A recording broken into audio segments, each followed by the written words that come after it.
नमस्कार दोस्तों, फिर से स्वागत है विकास कुमार एसजी चैनल पर। सभी मेरे प्यारे जितने भी दोस्त हैं, स्टूडेंट्स हैं, उन सभी का मैं एक बार फिर तहे दिल से वेलकम करता हूं। आज दोस्तों लाइव टेस्ट नंबर 2 है। कल हमने जो टेस्ट पेपर लिया था उसमें आप सभी ने भागीदारी निभाई, इसके लिए बहुत बहुत धन्यवाद। जिन्होंने दोस्तों कल पेपर नहीं दिया था वो पहले इस पेपर को करने के बाद उस पेपर को ज़रूर दें। बायो फिजिक्स केमिस्ट्री तीनों के ही पेपर मैं ले रहा हूं दोस्तों। सभी साथी जुड़ते जाएं, जितने सभी साथी जुड़ रहे हैं उन सभी को मेरा बहुत बहुत नमस्कार, बहुत बहुत आभार दोस्तों।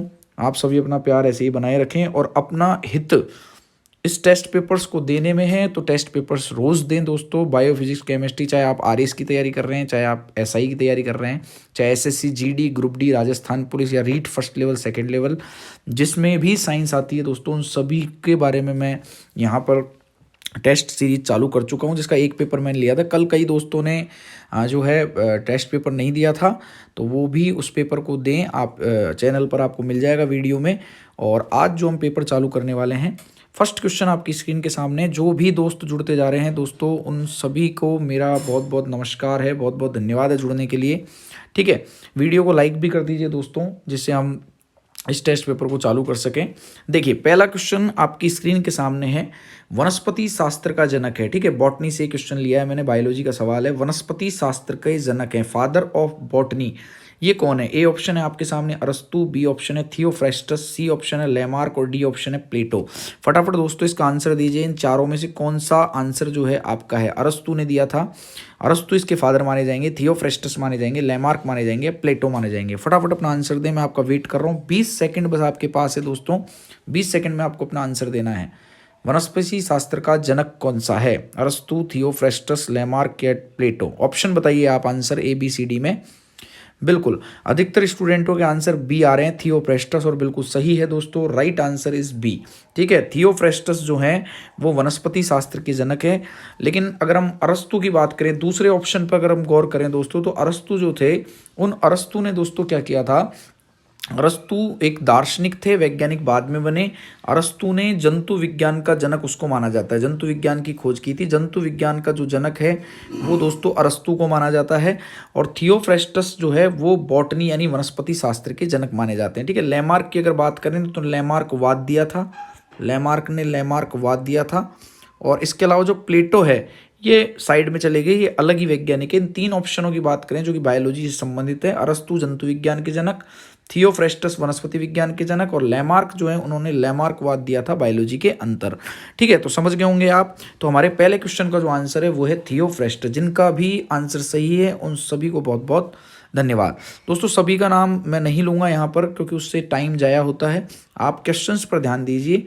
ठीक है, मेन जो अपना ध्येय होना चाहिए वो आपके क्वेश्चन से। ठीक है, सेकंड क्वेश्चन आपकी स्क्रीन के सामने दोस्तों। ध्वनि का प्रभाव कान पर कितने समय रहता है? आंसर बताइए, ध्वनि का प्रभाव कान पर कितने समय रहता है? ऑप्शन आपके सामने 1/5 सेकंड, या 1/10 सेकंड तक, 1/20 सेकंड तक, या 1/2 सेकंड तक।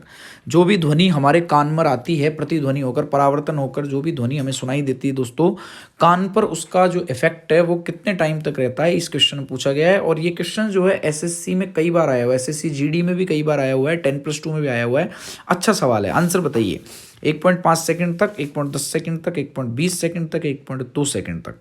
आंसर दें, सभी विद्यार्थी आंसर दें, सभी का वेट कर रहा हूँ। मात्र 20 सेकंड्स जो है आपके पास है, 20 सेकंड बाद मैं अपना आंसर बताऊंगा। ठीक है, चलिए आंसर बताइए। ध्वनि का प्रभाव कान पर कितने समय तक रहता है? सभी जो भी दोस्त जुड़ते जा रहे हैं उन सभी का तहे दिल से धन्यवाद है। और मेरा ये कहना है कि इस वीडियो को सभी स्टूडेंट्स जो पढ़ाई के बारे में सोचते हैं, जो अपने सिलेक्शन को लेकर सजग हैं, उन सभी को ये जो वीडियो है वो दोस्तों शेयर कीजिए, ताकि उनका भी भला हो। ठीक है, यहाँ जो राइट आंसर मैं बताने जा रहा हूँ दोस्तों, राइट आंसर है आपका बी। ठीक है, 1/10 सेकंड तक, 1/10 यानी 1/10 सेकंड तक, 1 सेकंड के 10वें जो भाग है, 1/10 सेकंड है, उस तक हमारी ध्वनि जो है वो हमारे कानों पर प्रभाव छोड़ती है। जैसे आपने कई बार देखा होगा कि जब मंदिर में घंटी बजती है, मंदिर में घंटी बजती है या फ़ोन की घंटी बजती है, तो जैसे ही वो टन की आवाज़ आएगी, ज़ोर से गूंजेगी, तो कुछ समय तक हमारे कान पर वो गूंजती रहेगी, उसका प्रभाव रहेगा। तो हमसे ये पूछा है कि वो कब तक उसका प्रभाव रहेगा, तो आप बताएंगे 1/10 सेकंड तक, यानी आंसर जो है हमारा वो कौन सा हो जाएगा, बी। ठीक है, चलिए तीसरे क्वेश्चन की तरफ हम चलते हैं। तीसरा क्वेश्चन आपकी स्क्रीन के सामने है, वायुमंडल में CO2 का प्रतिशत कितना है, कार्बन डाइऑक्साइड जो है वो कितने प्रतिशत होती है। बहुत आसान सवाल है, ये क्वेश्चन ज्योग्राफी का भी है और ये क्वेश्चन साइंस का भी। ए ऑप्शन है आपके सामने 3%, बी ऑप्शन है 0.03%, सी ऑप्शन है 0.003% और डी ऑप्शन है 30% यानी 30%। आंसर बताइए CO2 जो है वो वायुमंडल में कितनी पाई जाती है, फटाफट आंसर दीजिए। मैं जो लाइंस खींच रखी है उनको हटा रहा हूँ। आंसर बताइए, ए आंसर होगा, बी होगा, सी होगा या डी होगा। देखिए डी तो बिल्कुल नहीं होगा, क्योंकि नाइट्रोजन 78 होती है और ऑक्सीजन 21 होती है, बाकी सब इनसे कम ही है, तो 30% तो किसी भी हालत में नहीं होगा। तो ए, बी या सी में से आंसर बताइए। बिल्कुल अधिकतर का आंसर जो है वो बी आ रहा है और बिल्कुल सही है, 0.03%। ठीक है, 0.03% जो है वो CO2 की मात्रा हमारे वायुमंडल में होती है। तो इसका जो राइट आंसर है वो बिल्कुल सही है आपका बी। सभी को धन्यवाद जिन्होंने आंसर सही दिया है। अभी हम चलते हैं दोस्तों चौथे क्वेश्चन की तरफ। देखिए, आयतन की दृष्टि से जल में हाइड्रोजन तथा जल का अनुपात होता है। आंसर बताइए, आयतन की दृष्टि से जल में हाइड्रोजन तथा जल का अनुपात कितना होता है। आंसर बताएंगे, 3:2 या फिर 1:3, 1:2 या 2:1। आंसर बताइए। आंसर चारों में से एक ऑप्शन होगा वो आपका आंसर होगा। आयतन की दृष्टि से जल में हाइड्रोजन तथा जल का अनुपात कितना है, एक बार आंसर बताएं।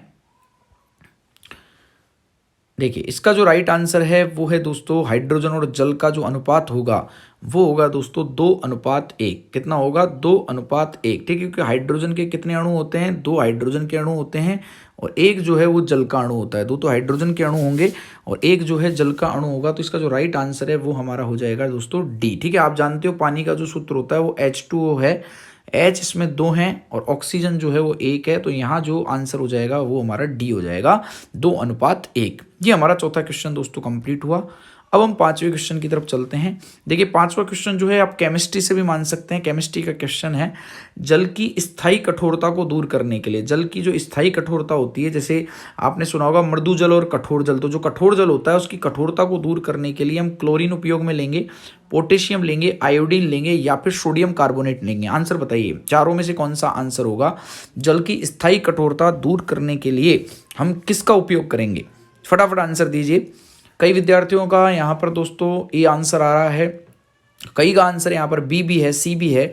आंसर बताइए फटाफट। सोडियम कार्बोनेट भी एक विद्यार्थी ने आंसर दिया है, फटाफट आंसर बताइए। जल की स्थायी कठोरता दूर किससे की जा सकती है।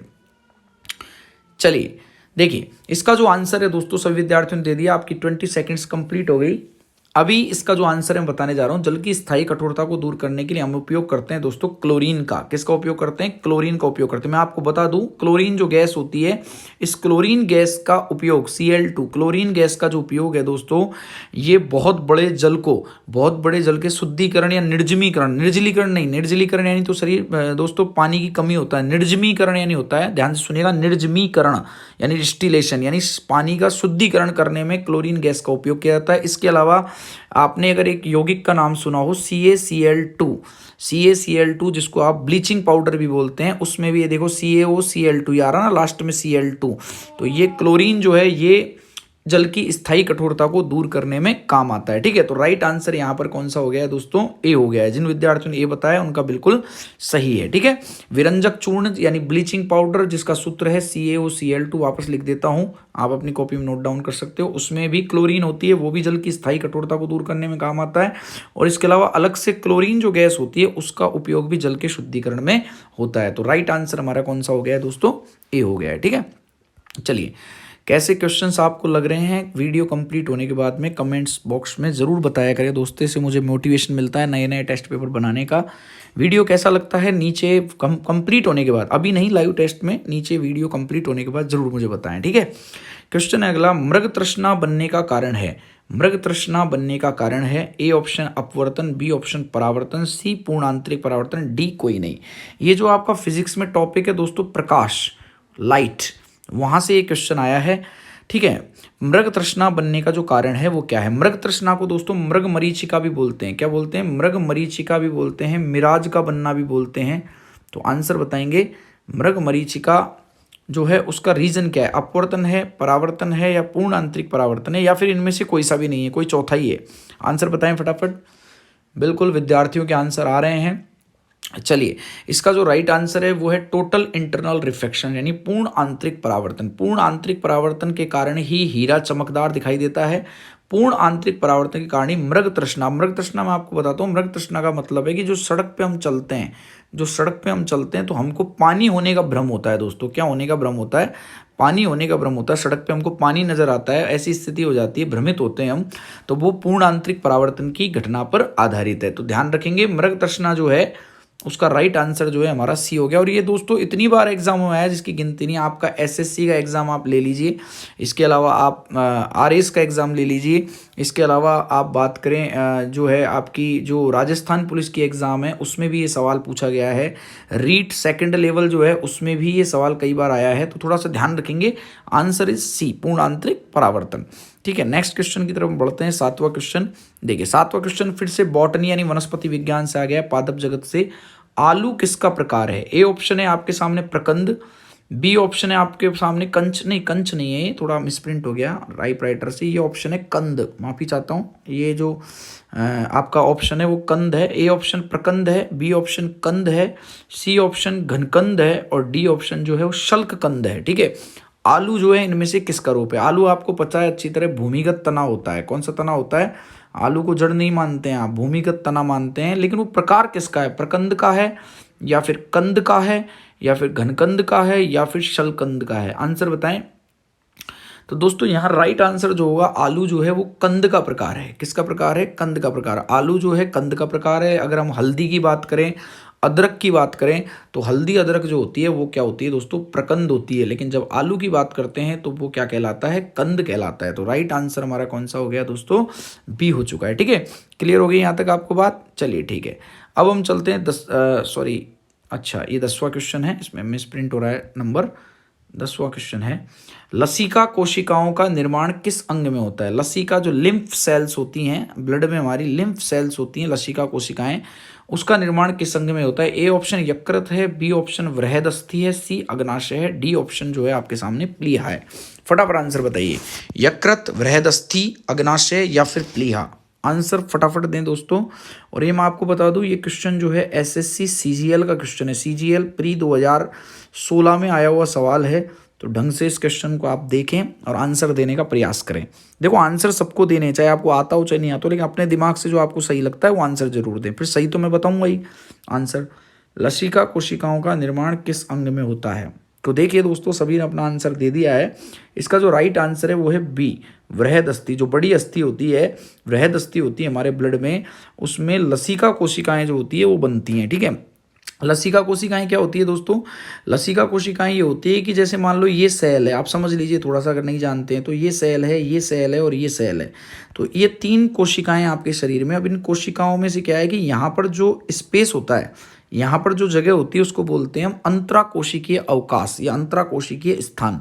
तो यहाँ से कुछ प्लाज्मा प्रोटीन निकलकर, इस कोशिका से प्लाज्मा प्रोटीन निकलकर, और इस कोशिका से प्लाज्मा प्रोटीन निकलकर इस बीच के स्थान में आ जाता है। और इस बीच के स्थान में आ जाता है और वो क्या बना लेता है दोस्तों? लिम्फ यानी लसिका बना लेता है। लेकिन ये सारा जो कार्यक्रम होता है वो होता है दोस्तों वृहद अस्थि में। कहाँ होता है? वृहद अस्थि में। तो राइट आंसर हमारा कौन सा हो गया है? यहाँ पर बी हो गया है। ठीक है, चलिए अभी हम चलते हैं अगले क्वेश्चन की तरफ। डेसिबल इकाई है, तो डेसिबल जो इकाई है दोस्तों, नंबरिंग गलत हो रही है, कोई दिक्कत नहीं है, आप समझ रहे हैं क्वेश्चन को। डेसिबल जो इकाई है वो ध्वनि तीव्रता की है, प्रकाश की है, ध्वनि की है या तरंगों की है? 11वां क्वेश्चन है ये, 11वां क्वेश्चन, 11वां नंबर क्वेश्चन है। डेसिबल जो इकाई है वो किसकी है? ध्वनि तीव्रता की है, प्रकाश की है, ध्वनि की है या फिर तरंग की है? फटाफट आंसर दीजिए। फिजिक्स का क्वेश्चन है ये, फिजिक्स का है, भौतिक विज्ञान का। तो डेसिबल जो इकाई है दोस्तों वो है आपकी ध्वनि तीव्रता की। कई विद्यार्थी सी भी आंसर दे रहे हैं, सी नहीं है दोस्तों। ध्वनि की जो इकाई होती है ना, ध्वनि की जो इकाई होती है वो तो, ध्वनि की इकाई को तो आप मापोगे नहीं, या तो ध्वनि की तीव्रता को मापोगे या ध्वनि की दोस्तों आवृत्ति को मापोगे। या ध्वनि का कोई पर्टिकुलर मात्रक थोड़ी होता है, ध्वनि की आवृत्ति का मात्रक होता है दोस्तों हर्ट्ज। क्या होता है? हर्ट्ज होता है। और ध्वनि तीव्रता का जो मात्रक होता है वो होता है डेसिबल। ध्वनि तीव्रता का मतलब कि ध्वनि कितनी तेज है। ठीक है, प्रकाश जो होता है और तरंग जो होता है ये तो बिल्कुल ही आंसर नहीं है। ध्वनि की आवृत्ति मापी जाती है हर्ट्ज में, और ध्वनि की तीव्रता मापी जाती है दोस्तों डेसिबल में। तो यहाँ राइट आंसर जो हमारा हो गया है ए हो गया। जिनका भी सही है ये मान लीजिए बहुत अच्छा क्वेश्चन उन्होंने क्लियर किया है। ठीक है, चलिए नेक्स्ट क्वेश्चन की तरफ चलते हैं हम। जो 12वां क्वेश्चन आपकी स्क्रीन के सामने है, 12th क्वेश्चन जो है आपकी स्क्रीन के सामने, रासायनिक ऊर्जा विद्युत ऊर्जा में किस में रूपांतरित होती है? बताइए, रासायनिक ऊर्जा को विद्युत ऊर्जा में किस में रूपांतरित किया जाता है? ऑप्शन आपके सामने वोल्ट मीटर, बी ऑप्शन है डायनेमो, सी ऑप्शन है विद्युत सेल, और डी ऑप्शन है विद्युत मोटर। आंसर बताइए, रासायनिक ऊर्जा विद्युत ऊर्जा में निम्न में से किस में रूपांतरित होती है? वोल्ट मीटर में रूपांतरित करेंगे, डायनेमो रूपांतरित करेगा, विद्युत सेल रूपांतरित करेगा, या विद्युत मोटर रूपांतरित करेगा? फिजिक्स में एक टॉपिक आता है दोस्तों एनर्जी, वहां से ये क्वेश्चन मैंने उठाया है। आंसर बताइए। बहुत बार ये क्वेश्चन आते हैं ऊर्जा रूपांतरण के, विद्युत मोटर किसको किस में बदलती है, विद्युत सेल किस में बदलते हैं, माइक्रोफोन किस ऊर्जा को किस ऊर्जा में बदलता है, ऐसे क्वेश्चन में है ये। आंसर बताएं, रासायनिक ऊर्जा विद्युत ऊर्जा में किस में रूपांतरित होती है? वोल्ट मीटर में, डायनेमो में, विद्युत सेल में, या फिर विद्युत मोटर में? चलिए, इसका जो राइट आंसर होगा दोस्तों वो होगा आपका विद्युत सेल। कौन सा होगा? विद्युत सेल। क्योंकि आपको पता है जो विद्युत सेल होती हैं, जो बैटरीज होती हैं, सेल जो होते हैं, उनमें केमिकल एनर्जी भरी होती है, और केमिकल एनर्जी को वो कौन सी एनर्जी प्रोवाइड करते हैं? इलेक्ट्रिक। जैसे मान लो घड़ी का सेल है, तो घड़ी के सेल में जो रासायनिक ऊर्जा होगी उसको वो कन्वर्ट करके विद्युत ऊर्जा में बदलेंगे, और हमको क्या प्रोवाइड कराएंगे? घड़ी का चलना। घड़ी जो चलेगी वो विद्युत ऊर्जा की वजह से चलेगी। हमारे जो रिमोट के सेल होते हैं वो भी इसी क्रम में आते हैं। तो यहाँ जो हमारा आंसर होगा वो सी होगा। अगर मैं और ऑप्शन की बात करूँ तो जो डायनेमो है, जो डायनेमो होता है दोस्तों, ये डायनेमो यांत्रिक ऊर्जा को विद्युत ऊर्जा में बदलता है। यांत्रिक ऊर्जा को कौन सी ऊर्जा में बदलता है? विद्युत ऊर्जा में बदलता है। विद्युत मोटर जो होती है, विद्युत मोटर जो होती है, विद्युत ऊर्जा को यांत्रिक ऊर्जा में बदलती है। और वोल्टमीटर जो होता है दोस्तों, ये होता है आपका विभवांतर मापने का यंत्र। पोटेंशियल डिफरेंस यानी विभवांतर मापने का जो यंत्र होता है वो आपका वोल्टमीटर होता है। ठीक है, लेकिन हमसे यहाँ रासायनिक ऊर्जा को विद्युत ऊर्जा में पूछा है, तो यहाँ जो आंसर होगा वो हमारा कौन सा होगा दोस्तों? सी आंसर होगा। ठीक है, तो दोस्तों ये क्वेश्चंस जो हैं वो आपकी स्क्रीन के सामने हैं। 12 क्वेश्चंस का हमने आज टेस्ट पेपर लिया, और मैं मानता हूँ कि 12 में से जिसके 9+ क्वेश्चन सही हैं, यानी 9 से ज़्यादा क्वेश्चन सही हैं, चाहे वो 10 हों चाहे वो 11 हों, तो इसका मतलब वो बिल्कुल बहुत अच्छी तैयारी में है। ठीक है, तो आप ऐसे ही मेहनत करते जाएं, मेरे साथ जुड़े रहें। साइंस और करंट जीके और राजस्थान पुलिस वालों के लिए जो कंप्यूटर की टेस्ट पेपर हैं, उन सब की दोस्तों गारंटी मेरी है। उन सब में क्वेश्चन मिलाना और एग्ज़ाम में पास कराना, ये दोस्तों गारंटी मेरी है। लेकिन इसके लिए आपको रोज़ाना टेस्ट पेपर देना पड़ेगा। जिस प्रकार आप 2 दिन से बहुत अच्छे से टेस्ट पेपर दे रहे हैं, और जो भी विद्यार्थी नहीं जुड़े हुए हैं वो एग्ज़ाम की जो भी अच्छे से तैयारी करना चाहते हैं वो इन टेस्ट पेपरों से दोस्तों ज़रूर जुड़ें। ठीक है, तो आज के लिए इतना ही। बहुत बहुत धन्यवाद। जिन विद्यार्थियों ने टेस्ट पेपर नहीं देखा है आपके साथियों ने, उनको इस वीडियो के लिंक को ज़रूर शेयर करें, और ताकि वो विद्यार्थी जो हैं अपना पूरा फ़ायदा उठा पाएँ और अपनी एक अच्छी रणनीति से एग्ज़ाम की तैयारी कर सकें। ठीक है, सभी को गुड नाइट, सभी को बहुत बहुत धन्यवाद, सभी को नमस्कार, शुभ रात्रि।